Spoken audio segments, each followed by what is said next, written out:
राधे राधे महाराज जी, आपके चरणों में कोटि कोटि प्रणाम।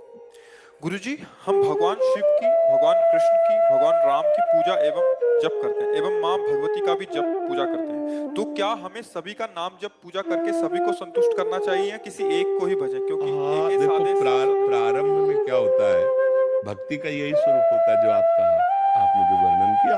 प्रारंभ में सबकी भक्ति का स्वरूप यही होता है। जब हम कक्षा 5 में पढ़ते थे तो शिव चालीसा, दुर्गा चालीसा, हनुमान चालीसा, ये सब एकत्रित कर, क्योंकि हमारा प्रारंभिक जो भक्ति का कदम होता है वो इसी तरह से चलता है। जो जो हमारी प्रियता में भगवान के नाम रूप आते गए, उनकी आराधना करते गए, इसके बाद चयन होता है गुरु का। जो रंग लाने वाली बात होती है वो होती है कि जैसे हम विविध चालीसाएं पढ़ी, विविध नाम कीर्तन किए, भगवान की कथा, तो उसके फल स्वरूप मुझे सदगुरुदेव मिले। फिर सदगुरुदेव ने जो नाम दिया, सदगुरुदेव ने जो इष्ट बताया, उसको पकड़ लिया। अब हम आराधना सबकी करते हैं, लेकिन प्यार सदगुरुदेव के बताए हुए नाम और उपास्य देव पर है। जैसे एक पतिव्रता पत्नी अपने देवर, ननंद, सास ससुर सबकी सेवा करती है, पर पति के लिए, क्योंकि वो पति के सब हैं, उसका पर्सनल प्यार किसी से नहीं है, पर्सनल प्यार अपने पति से है। अब ये आ गया रंग प्रेम का, समझ रहे ना। ऐसे ही हम सब देवी देवता भगवान की आराधना करते हैं और मांगते हैं कि हमारे प्रभु में प्रेम हो। अब वो प्रभु कौन गुरुदेव ने आपको दिए वो देखो। जैसे गोस्वामी जी ने विनय पत्रिका में सबकी विनय की और सिया राम चरणों में प्रेम मांगा। जैसे अपने लोग कुछ भी तो सबका फल किशोरी किशोर जो लाडली लाल के चरणों में प्रेम। तो अब हमें ये देखना है कि अभी तक हमारी उपासना हमारे भाव से चलती रहे। अब हमारे भाव का फल है गुरुदेव के भाव में हमारा भाव समाहित हो जाए, तभी वो सिद्धावस्था मिलती है। चाहे शिव बिरंची सम होई, गुरु बिनु भवनिधि तरह न कोई। तभी कहा तात स्वर्ग अपवर्ग सुख, धरी तुला एकंग, तूल न ताय सकल मिल, जो सुख लव सत्संग। एक क्षण में निहाल हो गए, अगर बात मान ले तो एक क्षण में निहाल हो गए कि आज तो माला माल हो गए, क्योंकि आज मुझे कोई वादा करने वाला तो मिला।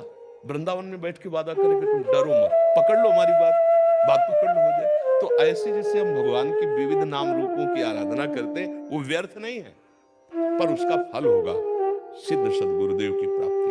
और सदगुरुदेव प्रदत्त मार्ग भगवान को अधीन कर लेता है। आप खुद हृदय में देखो, अभी प्रियता कहाँ है, प्रेम कहाँ है आपका, आप नहीं ढूंढ पाओगे। शरीर में भी प्रेम है, परिवार में भी प्रेम है, भगवान के विविध नाम रूपों में भी है, तो अभी वो प्रेम नहीं हुआ। जब सबकी ममता ताग बटोरी, मम पद मन ही बांध, वो काम गुरुदेव करते हैं।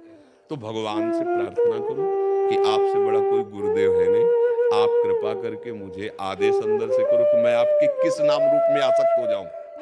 वो शिव रूप है या राम रूप है या कृष्ण, वही है, दूसरे नहीं है। दुर्गा, काली, अम्बा, जो भी कहो वो एक ही है।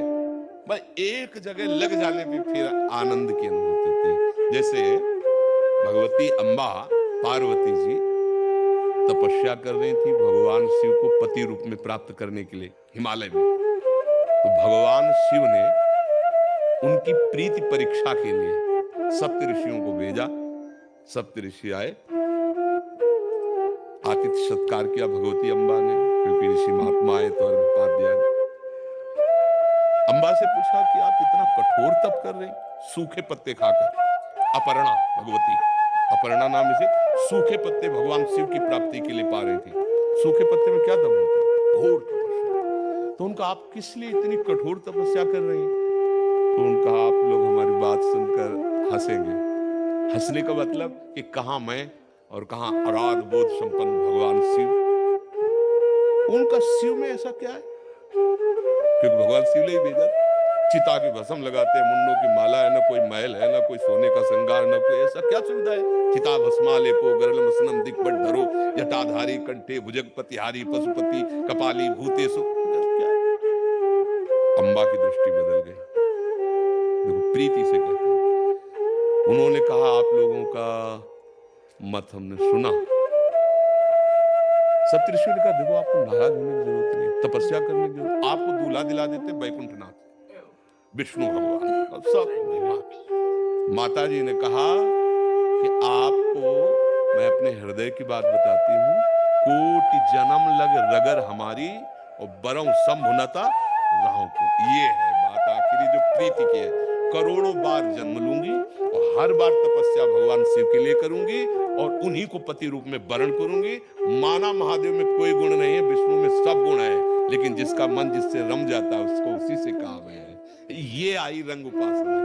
तो अब आप देख लीजिए, आप अपने प्रभु से प्रार्थना कीजिए, प्रीति एक से होती है, वो एक ही है।